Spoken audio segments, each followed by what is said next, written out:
Well, Cody, certainly a fantastic performance from you tonight. Now that you've had a little time to let it soak in, just give us the thoughts on how it played out tonight. Played out how exactly I thought I was going to. Dominic's a great champion. He's arguably one of the best bantamweights to ever grace the octagon. And it was a pleasure going out there and testing my mettle. I had a lot of, what ifs, and I think I solved every one of them. I think a lot of people thought that, of course, his cardio is kind of legendary, and would you be able to keep up that pace over 5 rounds? And you definitely started, kind of a very intense pace to start out with, and excitable, and all those things. I mean, did you have to settle yourself down a little bit and get into a rhythm to be able to make it that full 5 rounds? You know what? I come from Team Alpha Male, and that's something they pride themselves on, is a world-class cardio. And that's something that I've always prided myself on since the beginning of wrestling days, boxing days, that the pace that I would push and set and training, my opponents and adversaries wouldn't be able to keep up. And I'm forever grateful for my teammates and coaches to push me day in and day out to keep that cardio and keep that pushing and to sharpen my skills. So that was never a question. I fight ferocious. I fight like that from first round to 5th round. I was just getting my lungs warmed up. Give me 5 more rounds, I would run it back. Give me 25 more minutes, I would love to do it. I enjoyed it. I was living in the moment, and it was great to go in there and fight one of the best in the world and do what I did. There were a couple times you really had him in trouble, but you didn't overcommit. I mean, was that the plan going in, or did you just not necessarily see the openings for the finish? Why not necessarily, rush all out for the finish? You know what? I was having so much fun in there. I kind of just got caught up in the fight, and he's hurt a lot. I could have jumped on him, took his back, knocked him out, but he's tough. He's here for a reason. He's the best in the world, and he's done what he's been able to do. It's Dominic Cruz, and I knew he was tough. He's got a big old head, so I know he can absorb a lot of punishment. And he was tough.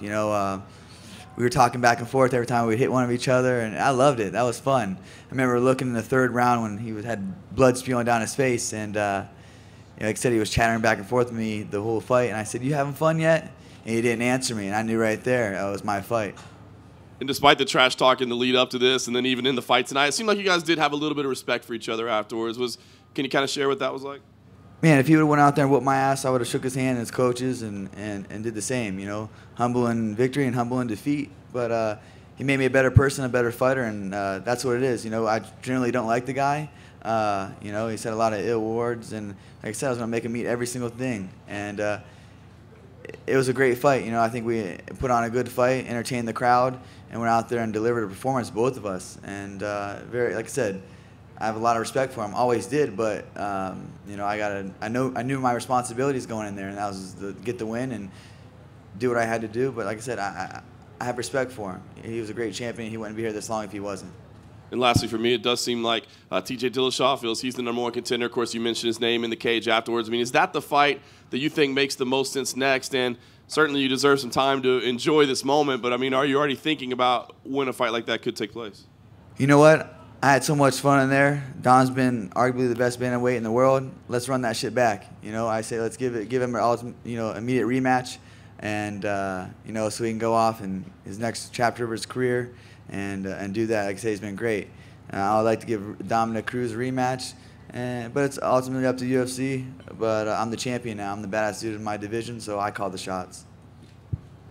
Cody, back here to your left. Hi, oh boy.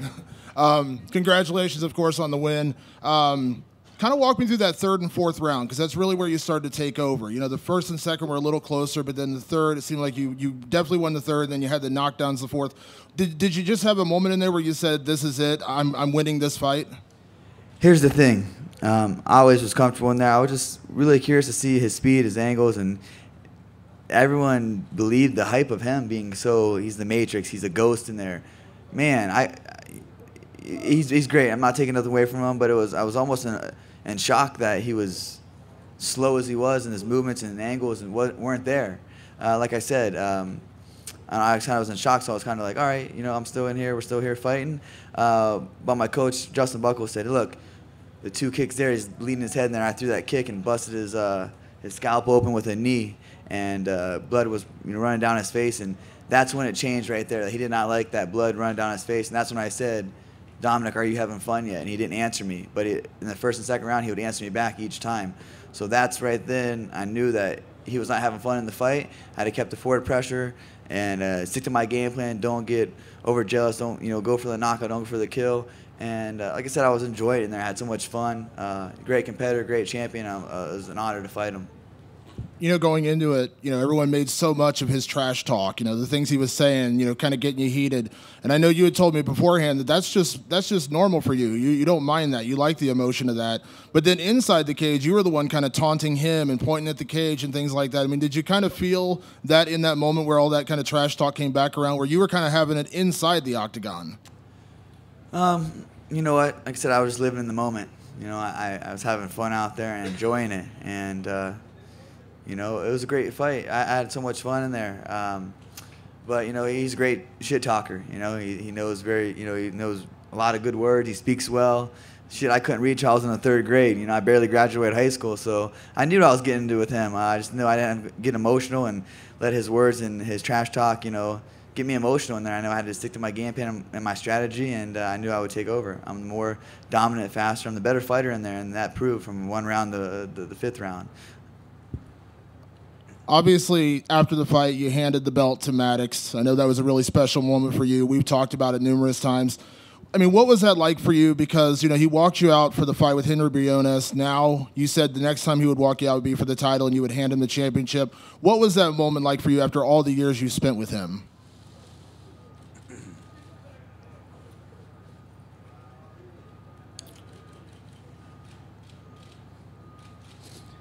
It was a surreal moment. It was something I'll never forget in the rest of my life.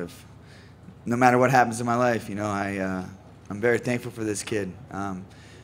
He came into my life on unfortunate circumstances, and for most of you who don't know, he's battling leukemia at the age of 5 years old, and from my hometown, and we met on those circumstances, but we made the best of it. I wouldn't be here without him. He gave my life redirection and purpose, and in return, I fought with purpose and lived every day with more purpose. And this kid, was going through the fight of his life and had a smile on his face and never give up. He didn't have a choice to give up. And the things that I was doing in my life, I was really pissing my life away. I could have gone down the wrong path, kept going down the wrong path, but I believe everything happens for a reason. And, as crazy as it might sound, but he was really a turning point in my life, finding him and I gained a little brother and watching him and the help that he helped me through my entire life with his battle. He doesn't even understand how much he's helped me, how much I push in practice when I get tired and feel like I can't go another round, That 4th and 5th round was, I remember I had his dad send me a picture of him laying on the hospital bed with his port put in his chest, and it was his early onset battle of leukemia, like his first few weeks, and just looked at it and looked at, how far he's came.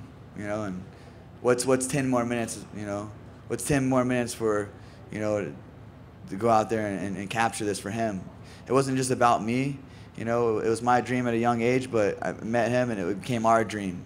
And it became our night, and now it's his night. And I'm forever grateful for everybody that's been a part of this journey with me, his family, himself, everybody that's had a helping hand to my success and to where I'm at right now. I'm very thankful. And last question, the UFC has done a little bit of a victory tour, I know, with some new champions. They announced you're from Sacramento, but we know you're from Ohio. So I'm kind of curious, what are your thoughts on coming back and headlining a card in your home state at some point now that you are champion? I would love to come back to the great state of Ohio. Born and raised, Midwest is some of the toughest son of a bitches in the world, and that showcases. So I would love to go out there and put on a great scrap in front of my home state. And and do that. So, Lord willing, and the UFC would be able to make it happen. I would love to go there and fight, but wherever. I love to fight. I enjoy the fight, but Ohio would be great. Thank you, Damon. Cody, congratulations on a great performance, and congratulations on what you've done for Maddox in your comments here. I guess I don't want to really, it's hard to ask you a question about the fight after that, but you referenced Cruz as the Matrix and the Ghost and everything, but it seemed to me like you were kind of that to a certain degree. You were neutralizing his offense, and he wasn't hitting you that much. And, I know you had the threat of the knockout always there, but how much do you think that your ability to take his offense away helped you win the fight tonight? I knew Dominic was different, the way he was acting, getting very emotional, and I could feel that presence off him. There was a different presence of him all week, all fight camp. I really got into his head, and that showed. He fought emotionally, and he didn't have an answer for me. I truly believe that I'm the better fighter, the faster fighter, the stronger fighter, and I wanted it more. But hats off to him. He's amazing. He's great. But yeah, I train hard, and I believe in myself. That's the thing, self-belief, and having a great team, coaches, and people that care about me. Cody, you've gotten to this right here in the front row. You've gotten to this point, the championship, pretty quickly in your career. Do you feel like people were sleeping on you coming into this fight, or do you think it was just a matter of the fact that people needed to see you against top competition to really fully appreciate your skill level? I guess so. There's a lot of what ifs. What if he doesn't? How's his cardio? How is he in the position? And Dominic didn't know either. I knew that he'd be a desperate man in there when he couldn't take me down, when he couldn't get his offense going. And that's what you saw, a desperate Dominic Cruz. A very desperate Dominic Cruz to figure me out. And he was getting hit with hard shots, and that changes the whole game plan of a fight. Granted, he took my shots and kept fighting. Hats off to him. But, for everybody, everybody I can go out there and knock everybody out, but still, he didn't go to the 4th round, or he's never fought a top 5 guy, but I'm consecutively going out there knocking people out. I can see if I was having tough fights with them, but I'm going out there calling my shots, doing what I do best, is knock people out. So this was a very huge win for me, not against even Dominic Cruz, just my performance and going out there and becoming better as a fighter. My next fight, I want to be even better. And this is just a start for me. I'm 11-0. My debut was 4 years ago with a year layoff. I knew what I needed to do was come out to Team Alpha Male. I went out there 3 years ago, and I knew that for me to be a world champion, that's where I needed to go. That's where I needed to be and be around those guys. And those guys have gotten me here. Everyone else has had a helping hand, but Team Alpha Male polished me up and brought this dream to me. They brought this to me. This is them, bread and butter. Uriah Faber, I couldn't do it without him. He's the one that paved the way for fighters like myself to have a dream, to have this all. And I'm on part of his team, and it was a step to get on the team, then represent the team, then get in the UFC, and now fight for the title and then win the title. And I'm bringing this shit back to Sacramento where it belongs. And you alluded to my other question there, which is the fact that you had only been to the end of the 3rd round one time in your career. Tonight you go 5 hard-fought rounds. I'm sure it would have been easier physically to get out of there sooner. But in addition to winning the title, is there some satisfaction in having that statement on your record, too, a 5-round fight of the night, so that question is not asked in the future? Well, that's a 5-round fight of the night with one of the best, arguably the best that ever did it. The one that's talked about the cardio king that pushes the pace and all that. So I think I silenced a lot of the critics. But for me, that was just for myself. I could care less about what the media says, what everyone else says, but about me. Because they're not paying my bills, they're not doing any of that. It's myself. So I'm very satisfied with this win. But I know I have a lot to work on. Like I said, this is just the beginning. I'm just getting started. Cody, this way. You already spoke a little about Uriah Faber. I wanted to ask you about how much did how important was him in the strategy for this fight. I mean, I listened to him. He was telling you to throw the push kick, and he was gelling pretty much the whole fight from the first row. Uriah was a huge part of me being a world champion. He believed in me like I believed in myself. And this is one of the greatest that ever did, that paved the way for fighters like myself. And it just gave me more motivation, more determination, and kept me hungry, when I was struggling to make it. He's like, don't worry about it. You're going to be a superstar. You're going to be a world champion, kid. He's like, do what you're doing. I've never seen anyone like you. Keep training, And he kept me in perspective, kept making me work hard. And knowing that, I guess, looking at the bigger picture and living in the moment and enjoying it. That's one thing, just enjoying the whole process. And, we hugged each other after the fight, man. And he made me cry, we cried together, it was happy tears, it was amazing. So we shared that moment together, and it's great. It's been great to be a part of the team. I remember coming out there 1-0, a year layoff from injuries, from brain trauma. And I said, you know what, I'm not losing any more time in my life and my passion. I got to go out there and challenge myself against the best team in the world. And I took myself out to Sacramento, California, showed up on the mats covered in tattoos, and Uriah and Team Alpha Male put me through the damn gauntlet. And I remember this vividly, walking off the mat, shaking Uriah Faber's hand. He said, what do you want to do, kid? I said, I want to fight in the UFC. He said, all right, get to 5-0, I'll get you there. And now I'm 11-0 and I'm the world champion. Hey, Cody. Over here. Bantamweight has had some great fighters, Faber, Cruz, even Miguel Torres before that. But they've never had a Conor McGregor. Are you thinking about yourself in terms of being that star at that next level, building the bantamweight division up like BJ built lightweight, like Conor built featherweight, bringing notoriety to the bantamweight division? I mean, the bantamweight division's on fire right now. That's all because of Uriah Faber. He's the OG, WEC king of the, he's the champion of the world, featherweight world champ. He's the reason why it is the way it is. I'll never forget the roads that he's paved for fighters like myself. So I mean, it's always been on fire, and he's the one that kept it lit. Now he had the torch and he passed that shit to me. So now it's my job to keep it lit and keep it exciting and do what I can in this sport. Yeah, just thinking, Conor, million pay-per-views. Are you thinking of yourself as, obviously you're a fighter through and through, but do you think of yourself as having that superstar potential? Do you think like that? I don't know. I'm thankful for this moment, and if I'm ready I was prepared for what a win will bring to me, and also what a loss would bring to me, and I'm just thankful. Hey, Cody, congratulations. Just had 2 questions.